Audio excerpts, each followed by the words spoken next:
네, 잔매거진 2부의 문이 활짝 열렸습니다. 오늘 2부의 첫 순서 취업을 위한 여러분들을 위한 다양한 정보 전해드리는 시간입니다. 이지연 캐스터에게 들어보겠습니다.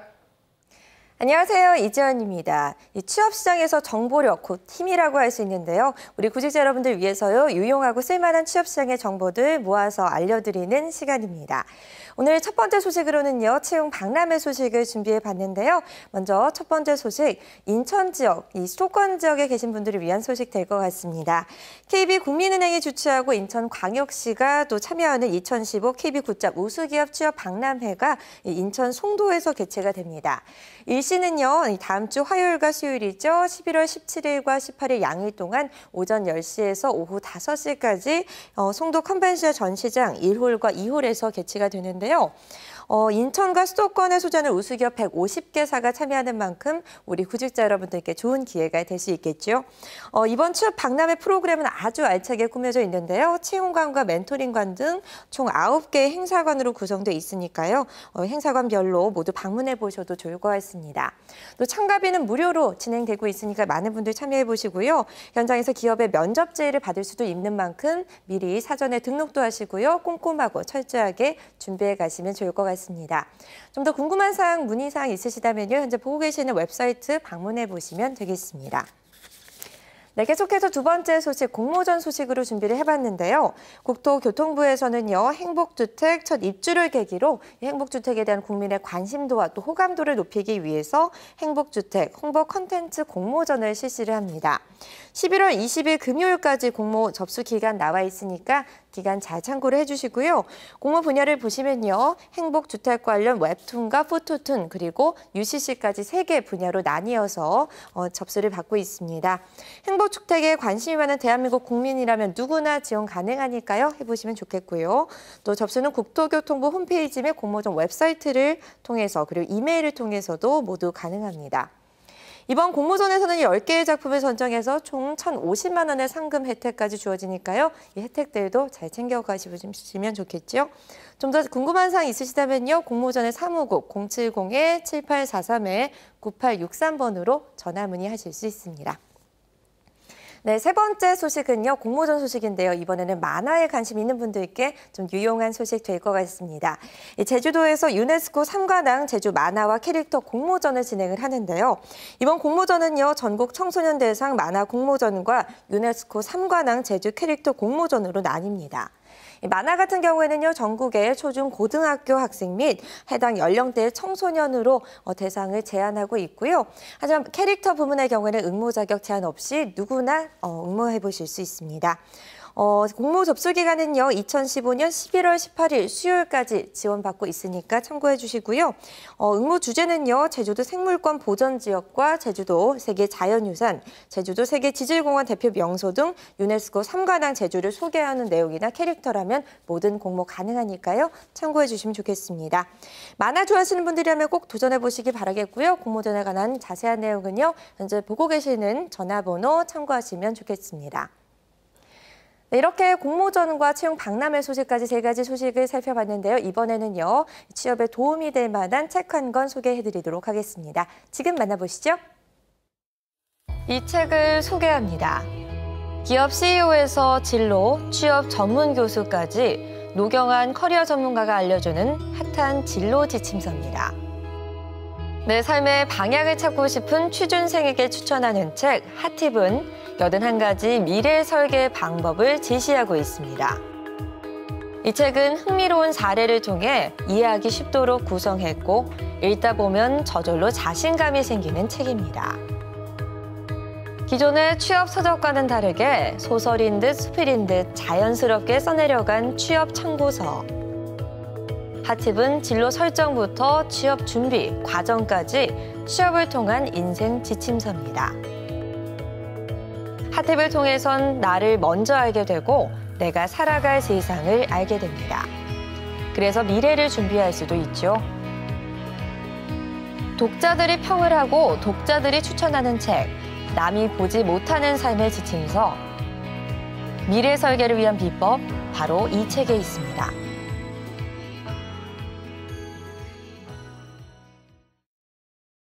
네, 잔매거진 계속해서 우리 학부모님들을 위한 시간 준비해봤습니다. 우리 아이의 진로 지도 방법 알려드리고 직접 상담도 해보는 시간이죠. 진로 직업 상담사 허재인 선생님 모셨습니다. 안녕하세요. 네, 안녕하십니까. 네, 반갑습니다. 네. 자, 오늘은 또 저희가 어떤 이야기를 나눠볼지 저는 오늘 굉장히 기대를 하면서 출근을 했는데 어떤 이야기 준비하셨나요? 네, 지난 시간에 제가 이제 그 명사화된 직업보다는 일에다가 포커스를 맞춰서 진로 지도를 해드려라라는 말씀을 드렸었고요. 네. 오늘은 그 아이들의 적성과 흥미에 맞는 중학교 선택 방법에 대해서 말씀드리겠습니다. 그래요. 중학생이야말로 저는 좀 어떻게 보면 진정한 또 어른의 시작점과도 같은 어린아이의 티를 벗는 시기라고 생각이 드는데 이 시기의 특징이 어떤 게 있죠? 그렇죠. 이제 중학교 시기에는 신체 발달도 좀 이렇게 많이 일어나면 성숙함이 일어나면서 인지 발달이 일어나면서 나는 누구인가에 대해서 정말 다시 한번 생각해보고 자아 정체감이 확립되는 시기라고 말씀드릴 수 있겠습니다.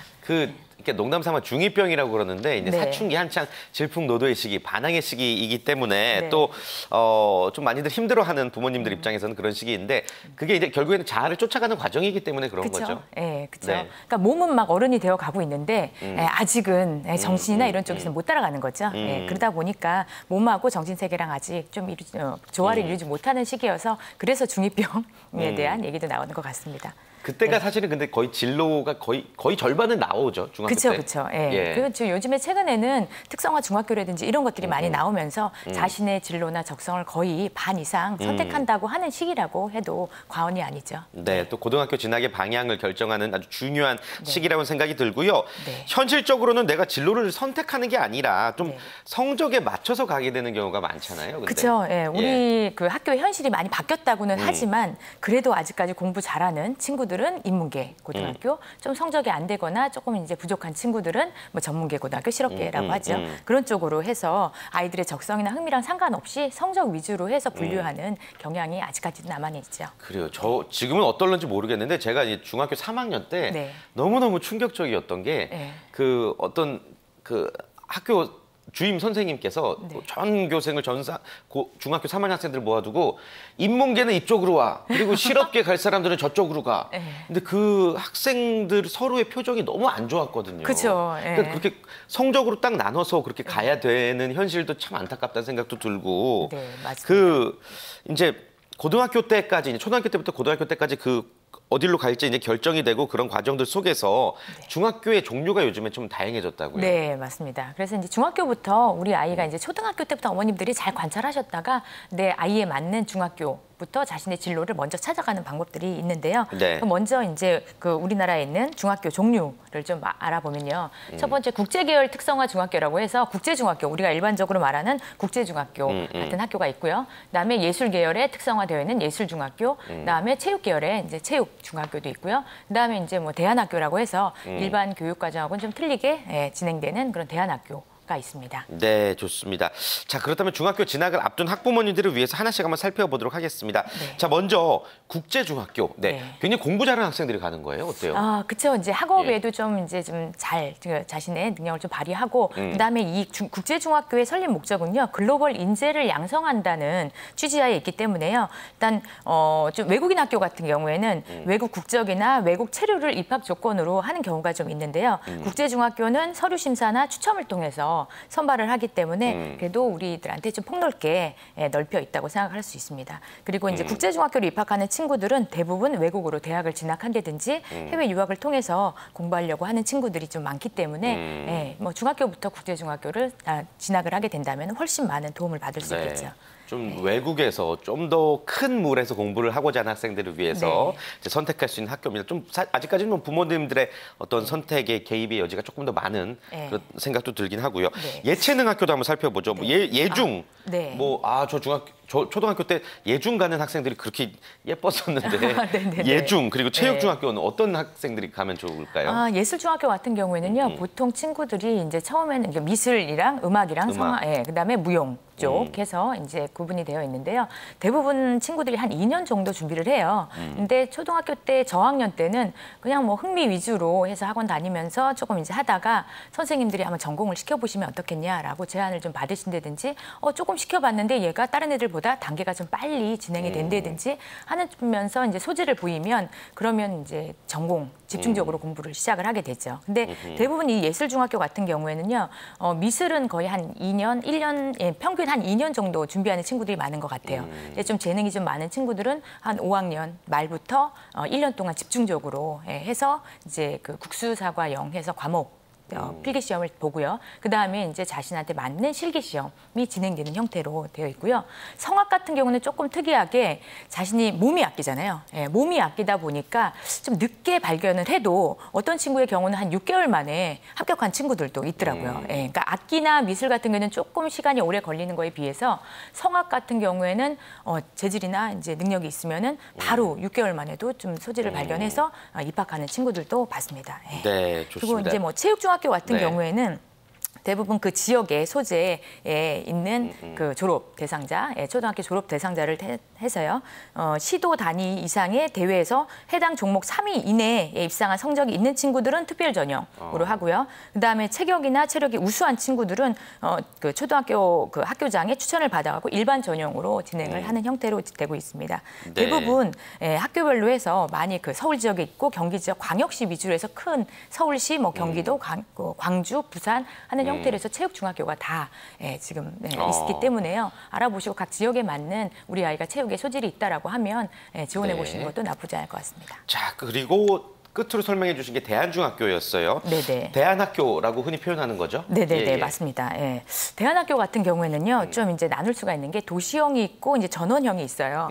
도심 속에 있는 학교들을 대부분 도시형이라고 하고, 그다음에 이제 지방에 있는 형태를 이제 전원형의 학교라고 하는데 대부분 이 학교들은요, 부모님들이 초기에는 좀 기존의 학교 교육이나 이런 것들을 좀 탈피하셔서 별로 여기에 불만족스럽다라고 생각하시는 분들이 이제 그쪽으로 많이 가시는 경우가 많았는데 자유학교형이 있고 생태학교형이 있고 종교형 그다음에 그러니까 그 재적응 학교형 형태로 나눠지는데요. 자유학교형 같은 게 인성이나 자율 쪽 좀 강조하고요. 그다음 생태학교형 같은 경우에는 뭐 친환경적 사고 같은 거를 좀 중시하거나 그다음 종교형 학교에서는 대부분 이제 기독교 중심의 학교들이 그쪽에서 이제 뭐 기반으로 해서 인성 위주의 교육을 시킨다든지 재적응 학교형 같은 경우에가 기존 학교라든지 이런 교육에 조금 이제 반발해서 우리 아이만에 맞는 좀 친환경적인 그런 교육을 시키겠다 하는 부모님들이 많이 가시죠. 근데 여기는요 하나 문제가 뭐냐면 학교 인가를 받지 못한 경우가 많기 때문에 다시 이제 검정고시를 쳐야 된다든지 하는 그런 좀 어려움이 좀 있습니다. 그 부분은 꼭 신경을 쓰시고 그쵸? 좀 진학을 시키셔야 되겠군요. 네. 자, 그리고 요즘 혁신학교 얘기들 많이 하더라고요. 네네. 예, 뭐 부동산 찾아오는 학부모님들이 혁신학교인가요? 막 물어보면서 막 관심을 엄청 가지시던데 이게 뭐예요, 구체적으로? 혁신학교를 이제 지정이 되면요. 기존의 수업 방식하고는 다르게 서구식 형태의 수업 방식을 취합니다. 그래서 뭐 일방적으로 선생님이 가리키는 형태보다는 토론이나 토의, 그다음에 모듬 수업으로 진행이 되고요. 그다음에 뭐 그 방과후라든지 그런 동아리 활동 이런 것들이 좀 활성화되어 있기 때문에 친구들이 좀 재밌게 수업할 수 있는 그런 형태로 진행이 되죠. 그러니까 일반 학교와는 좀 교육 방식에서부터 좀 차이가 난다라는 생각이 듭니다. 네. 많이들 좀 관심을 갖고 계신 학교인데 진짜 그야말로 혁신적인 학교다 보니까 아직까지는 좀 도입 초기에 따른 부작용이 있을 수밖에 없을 것 같은데요. 네, 초기에는 좀 이제 일반적으로 부모님들이 불안하시잖아요. 네. 불안하시니까 기존 교육에서 다른 친구들은 공부를 열심히 해서 좋은 대학 가려고 이렇게 공부를 하는데 우리 애들이 이렇게 놀면서 편안하게 공부해도 될까? 라는 그런 불안감 때문에 기존 교육에 대해서 성취도가 많이 떨어지지 않냐, 학업 성취도가 떨어지지 않냐라는 그런 불안감도 있긴 했지만요. 지금 요즘에 자유학기제가 대세로 되고 있고 지금 오히려 더 각광받으면서 관심을 좀 많이 더 받고 있죠. 근데 여기는 이제 그래도 아직까지도 학원이라든지 과외에 대한 사교육을 버리지는 못하시는 것 같습니다. 다니시면서도 그래도 이제 추가로도 아이들이 공부한다거나 하는 형태로 진행되고 있습니다. 아마 사교육이 필요 없는 학교라고 나라에서 딱 지정을 해줘도 분명히 사교육은 계속 될 거라는 생각이 들어요. 그렇겠죠. 어머님들의 마음이 뭐 그만큼 또 크기 때문에 어쩔 수가 없죠. 예. 지금 혁신학교가 어느 정도 있죠, 우리나라에? 대부분 이제 뭐 그 정확한 통계는 안 나와 있지만요. 제가 보면은 대부분 예전에 파락군이라든지 유명 학교들이 많이 이제 대세를 이뤘잖아요. 그러다 보니까 어려운 지역에 있는 학교 중심으로 한다든지, 그다음에 이제 또 뭐 신도시. 기반으로 해서 혁신학교를 많이 활성화시키는 형태로 진행이 됐습니다. 그래서 한 4년 정도 운행이 된 다음에 그다음에 재심사를 거쳐서 다시 선정이 되는 그런 학교들은 운영이 잘 되고 있고 좋은 평가를 받는다는 거기 때문에 재심사를 통해서 된 학교들은 그래도 믿을만하다라고 평가할 수 있겠죠. 네, 그래서 이렇게 혁신학교들 보면은 뭐 재평가, 통과 뭐 이런 플래카드들이 붙어 있군요. 네. 이게 참 학교들이 중학교들이 다양한 형태로 존재를 해서 장점이 분명히 많을 겁니다. 그런데 단점도 있을 것 같은데 좀 일장일단을 짚어주실까요? 네, 일단 장점을 먼저 보면요. 네. 적성이나 흥미를 자기가 미리 찾을 수 있다라는 것이 또 좋고요. 또 목표가 뚜렷하기 때문에 이런 특성화 중학교로 가게 되면 자신 방황을 덜하게 되죠. 방황을 덜하게 되고 그다음에 이제 비슷한 친구들하고 비슷한 유형의 친구들하고 같이 공부를 하기 때문에 오히려 또 마음도 편안하고 공부하는 것도 재밌을 수도 있고요. 그다음에 학업 성취도가 좀 안 나왔던 친구들도 같은 비슷한 유의 성적 순서인 친구들이랑 하다 보니까 오히려 그때 내가 또 공부를 잘하는 걸로 또 비슷한 친구들이 있다 보니까 내가 1등도 하네 라면서 자신감을 얻어서 그때부터 늦공부가 발휘돼서 오히려 특성화학교에서 나와서 이제 일반 중학교로 가는 일반 고등학교로 가는 그런 친구들도 봤습니다. 네, 또 좋습니다. 단점 같은 경우에는요. 단점. 이제 뭐 다른 길로 전환하기가 이미 좀 이렇게 왔는데 그다음에 뭐 같은 길을 가다가 내가 나만 나고자가 아닌가라는 이제 그런 방황이 또 될 수 있고요. 또 한편에서는 너무 끼리끼리 이제 있다 보니까 거기에서 발전적으로 가는 친구가 있는가 하면 좀 안일하게 그냥 이제 또 그 안주하는 친구들도 있는 면이 좀 단점이라고 할 수 있겠습니다. 네, 그러니까 어떤 친구 따라 강남 간다라는 말을 부모님들 절대 따르시면 안 되고 정말 신중하게 선택하셔야 되는 부분인 것 같습니다. 자, 교육은 뭐니 해도 사교육보다 학교 교육이 앞서야 되고요. 우선시 돼야 되는데 우리 부모님들이 학교를 어떤 학교로 보낼지 결정하시기 전에 꼭 생각해야 되는 부분 뭐가 있을까요? 일단은 부모님들이요, 그냥 내가 원하는 방향으로 너무 이제 강추하시거나 너무 끌지 마시고요. 아이들한테 꼭 결론은 선택하게 하도록 하는 방향으로 해서 아이들과 함께 대화를 통해서 결론을 내리셔야지 어머니가 원하는 대로 한다든지 부모님이 너무 그쪽 방향으로 끌어서 아이한테 맞지 않는다든지 하면 원망을 들을 수도 있는 오히려 더 반항이 심해지는 사태가 날 수 있으니까요. 충분히 대화를 통한 다음에 그다음에 결정하시는 게 좋을 것 같습니다. 네, 자녀분들의 취업을 위해서 미리미리 또 진로를 위해서 미리미리 여러분들이 항상 신경 쓰셔야 될 것 같습니다. 항상 저희가 그런 의미에서 여러분들의 진로 교육 담당해 드리고 있습니다. 자, 오늘 진로 교육 수고해 주신 허재인 선생님과는 인사 나누겠습니다. 고맙습니다. 네, 감사합니다. 처음에는 제가 정확히 무엇을 좋아하는지 그런 쪽으로도 상담을 해주실 줄 몰랐고 그래도 적성검사나 이런 거 전문가들 좀 의견 들어가지고 제가 하고 싶은 일에 제가 잘 어울리는지 원래 갖고 있는 성향도 알 수 있게 돼서 좀 더 구체적이고 시야를 넓히게 되는 계기가 됐었던 것 같습니다. 도움이 너무 많이 됐습니다. 나이 또래의 진로를 아직 못 찾은 사람들이 많은데요. 친구들한테도 추천해드리고 싶네요. 직무를 찾아라. 파이팅! 딱 맞는 적성으로 평생의 직업으로 직무를 찾아라.